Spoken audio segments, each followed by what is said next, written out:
à tous, celles et ceux qui ne me connaissent pas, je m'appelle Éléonore et je suis ni plus ni moins que la fille de Laurent Picciotto, the one and only. Et après plusieurs années dans cette industrie, beaucoup d'entre vous nous ont demandé pourquoi est-ce qu'on n'avait jamais fait quelque chose ensemble, si on ne travaillait pas ensemble, si on n'allait pas travailler ensemble.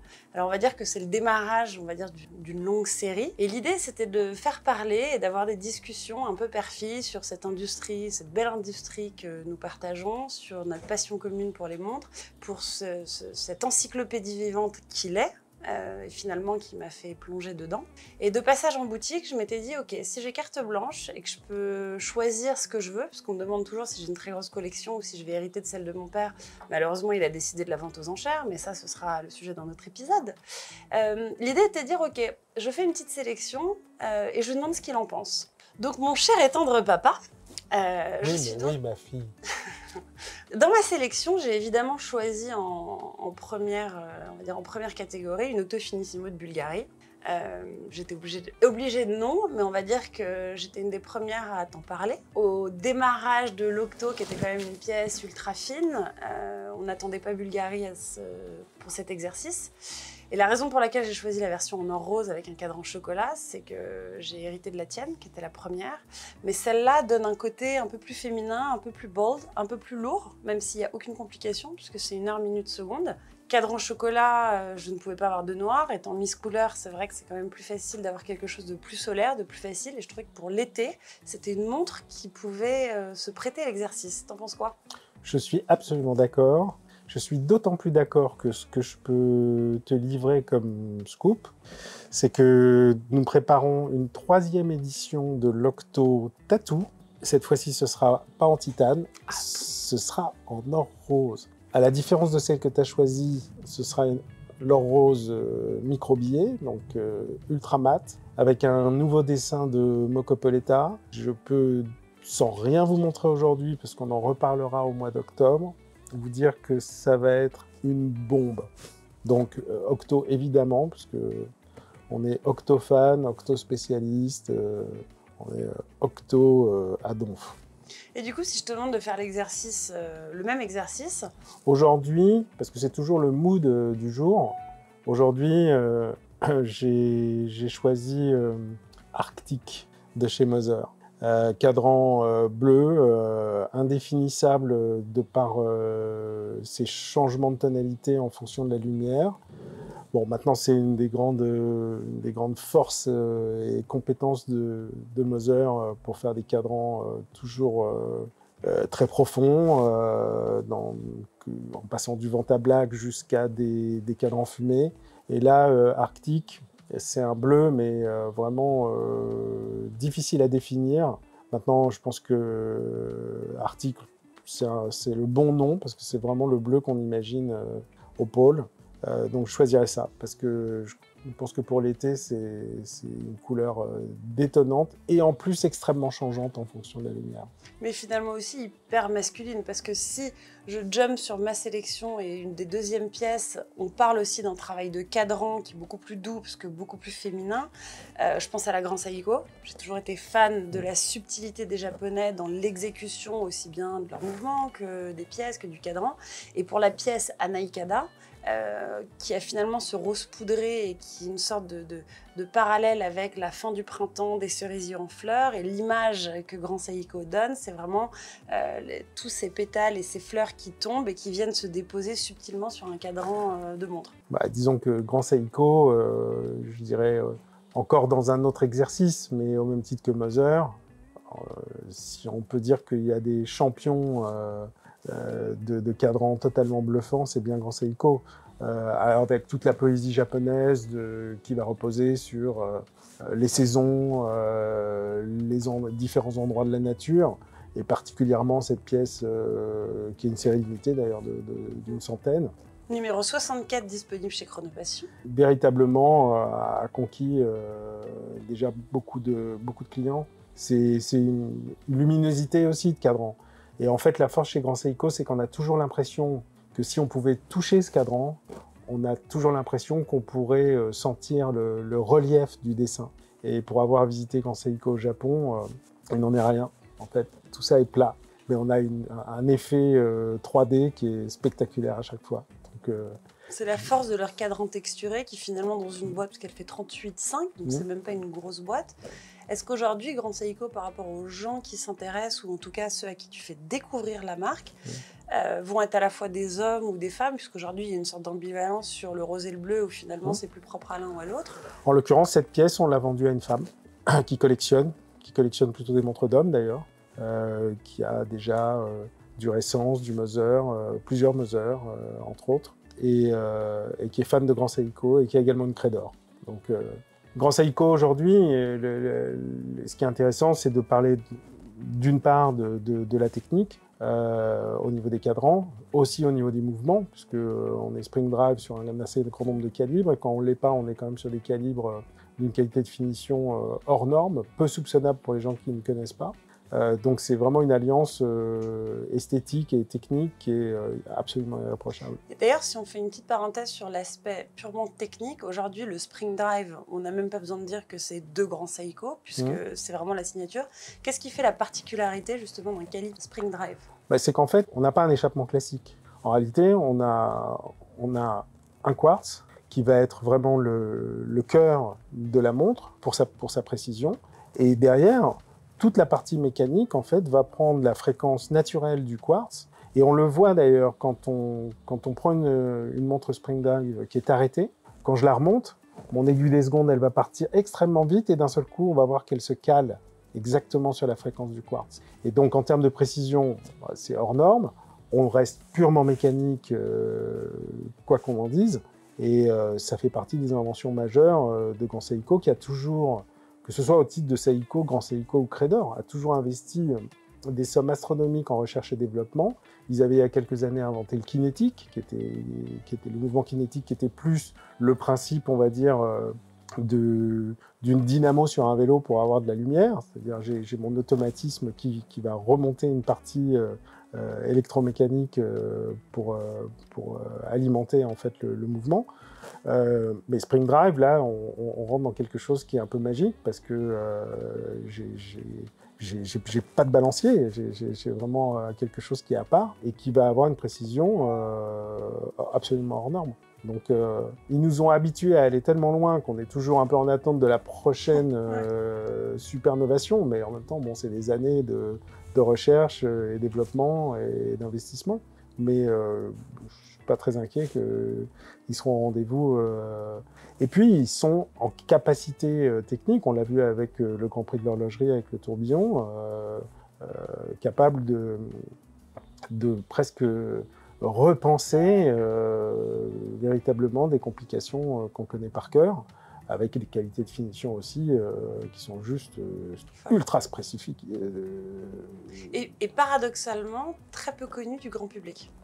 Oui, parce que on va dire, enfin, de mon point de vue, dans l'inconscient collectif, Grand Seiko, c'est pareil. Pour beaucoup de gens, Seiko, c'est des montres abordables. C'est pas si vrai d'abord, parce qu'il y a des Seiko qui valent un certain prix. Grand Seiko, on peut considérer que c'est la marque de niche de Seiko. C'est difficile de savoir de combien de pièces on parle par an, mais moi j'estime que c'est grosso modo 15 000 montres par année. Donc on est très loin du chiffre inconnu de Seiko où on parle en millions de pièces.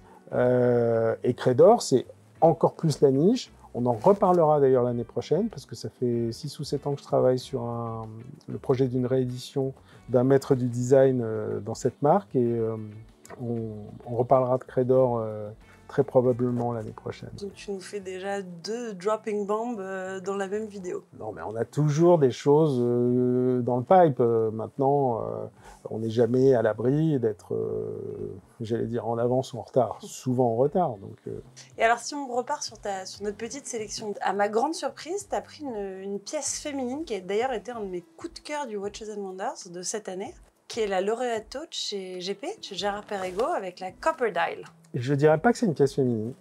Ok. Je l'achèterais volontiers. D'abord, j'ai des petits poignets, ça m'empêche pas de porter une LMX de MBNF qui est conséquente en volume. Mais à certains moments, là aussi question d'humeur, je trouve intéressant d'avoir une montre d'un encombrement faible. Et je trouve que la 38 mm peut tout à fait être unisexe. Et en réalité, ce cadran copper sur une 38, je trouve ça formidable. D'ailleurs, plus j'y pense, bien, je pourrais peut-être te les négocier. Nous en reparlerons. Ensuite, dans ma sélection, alors une des marques qui est encore une fois assez peu connue, mais qui est une marque indépendante, Louis Erard, qui est aux commandes de Manuel Hemsch, qui a fait énormément de choses dans cette industrie, chez beaucoup de marques. Et la reprise, déjà, avant de parler de la pièce en question, ce qui est intéressant, c'est le positionnement Louis Erard, où toutes les pièces sont sensiblement au même prix, et où la plupart sont des éditions limitées. Qu'est-ce qui aujourd'hui, est-ce que tu les prends toutes ? Est-ce qu'il y a une pièce en particulier qui te plaît? Est-ce que pour toi, c'est vraiment une marque qui devrait être aussi appréciée chez l'homme que chez la femme? Et en plus, à tout âge? Oui, c'est le cas. C'est-à-dire Louis Erard, en fait, on a été motivé avec Manuel Hemsch. J'étais motivé de prendre la marque quand il y a eu les éditions Alain Silberstein, compte tenu aussi de nos histoires avec Alain depuis de longues années. Mais au-delà des collaborations, puisqu'il y a eu aussi Constantin Tchekhine récemment, la collection Métiers d'Art, elle est vraiment intéressante parce que d'abord, c'est mettre à la portée de prix vraiment très humains. On parle de 3 900 €, grosso modo. Absolument.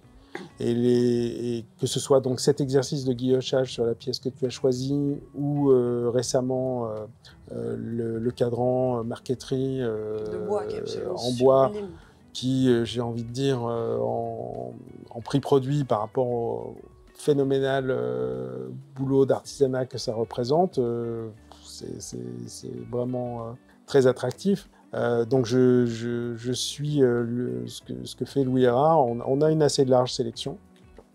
J'aime aussi l'humour quand il va faire une pièce Louis Aurore pour Halloween avec seconde, des métiers d'art, des collabs et des pièces en collection classique où je trouve que bon, pour des prix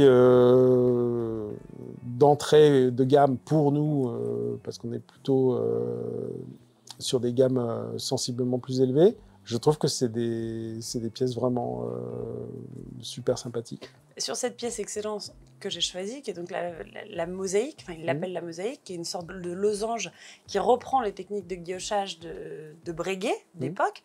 Et en fait, quand tu parles à Manuel et que tu lui demandes comment est-ce qu'il arrive et il trouve l'idée de toutes ces collaborations, c'est-à-dire, voilà, à un moment donné, tous ces petits artisans, et là en l'occurrence c'est une femme qui a créé cette série de 99 pièces, il me semble.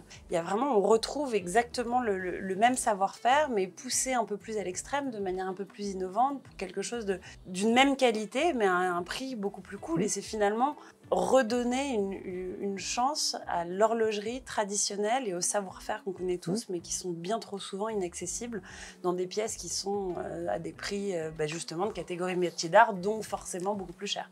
On va dire aussi que c'est un équilibre entre une prétention horlogère en termes de mouvement qui est de très bonne fiabilité, mais qui ne va pas être un mouvement hors norme, qui déjà fait que une montre à un prix qui peut être multiplié par X sur d'autres gammes. Donc je trouve que c'est un équilibre très attractif et vraiment superbe idée, quoi.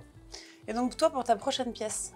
J'ai choisi LMX forcément, puisque cette série MBNF, deux fuseaux, échappement sous le globe de saphir, mais au-dessus des cadrans, réserve de marge de 7 jours, en tridimensionnel, fait partie des événements récents, puisqu'on l'a lancé il y a une quinzaine de jours, qu'on attend le reste de la production, puisqu'on a déjà 8 pièces qui sont parties. C'est une édition limitée à 15 exemplaires. Pièces. On en a beaucoup parlé, on l'a beaucoup vu.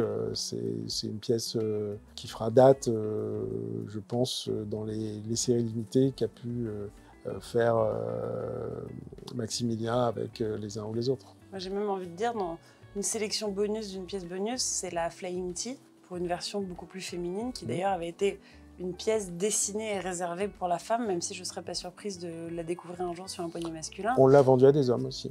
que ce soit en œil de tigre où vous avez en boutique le cadran Voutilainen qui est absolument sublime, maître des cadrans, maître du guillochage, maître de l'exécution et des finitions comme personne d'autre.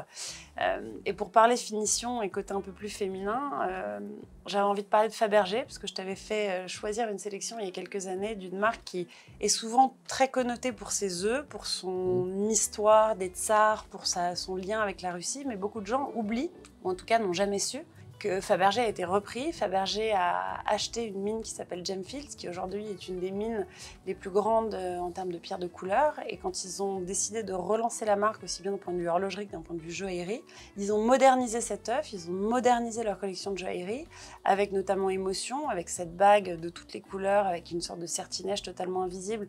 Évidemment, j'ai une appétence pour la joaillerie, ayant créé un média dans la joaillerie et gravitant entre ces deux mondes. Et je dois admettre que le pendentif en mosaïque, qu'ils appellent le pendentif mosaïque, mais qui finalement est un œuf en serti mystérieux, c'est-à-dire qu'on a une disparition totale du métal, qui a été au départ un brevet déposé par Van Cleef & Arpels en 1933. Et c'est vrai que cette sélection est beaucoup plus féminine, pas du tout masculine, mais si vous passez un jour à la boutique, je vous conseille de voir la sélection puisque ça vaut le détour. D'autant que ce sont les seuls bijoux qu'on propose. Vrais bijoux. Ouais. Parce qu'il y a plein d'accessoires, il y a des petites bagues, il y a des boutons de manchette, mais ça, encore une fois, c'est un des moultes sujets dont on pourra parler. Et pour ta dernière pièce, qu'est-ce que tu choisirais? On avait la GP, on avait la LMX, et j'ai pensé à Mother, et je pensais à John Byrne, qui est un petit nouveau qui est arrivé, un fou certainement, parce que de toute façon, il faut être fou pour se lancer dans ces histoires-là, que j'ai découvert au Geneva Watch Days l'année dernière, et qui est arrivé avec un principe intéressant. J'ai les 4 points cardinaux qui sont traités avec des cubes, et donc je vais pouvoir, sur la même montre, me réveiller 4 jours d'affilée avec un cadran différent, passer de chiffres romains à des chiffres arabes à rien, voire à une autre typologie, une autre typographie de chiffres arabes. Et si on la règle pour un setting à midi et non pas à minuit, ça permet à ce moment-là d'avoir un cadran le matin et automatiquement un cadran différent l'après-midi. Donc ça m'amuse beaucoup. Là, c'est la version Open Work que j'ai choisie parce que avec cadran, on ne se rend pas tout de suite compte de la supercherie en termes de complique, et que là, avec le mouvement ouvert, on voit bien ça va tourner et qu'il va y avoir quelque chose. À ce titre, d'ailleurs, on est en attente de pièces customisées. Je lui ai fait faire des cubes avec des chiffres en diamant, avec des choses graphiques, etc., pour pouvoir, là aussi, passer d'une ambiance à une autre, sans canailler avec des cadrans diamants, si d'aventure on se retrouve à une table de jeu, ou passer à autre chose en fonction de l'humeur. Donc ça, c'est John Byrne, c'est quelqu'un à suivre. C'est le tout début, mais pour un tout début, il a déjà ouvert un assez grand nombre de détaillants, je trouve, à travers le monde. Et il a présenté sa première montre avec cadran en août l'année dernière, et il est arrivé dès le premier trimestre de cette année avec la même montre en open work.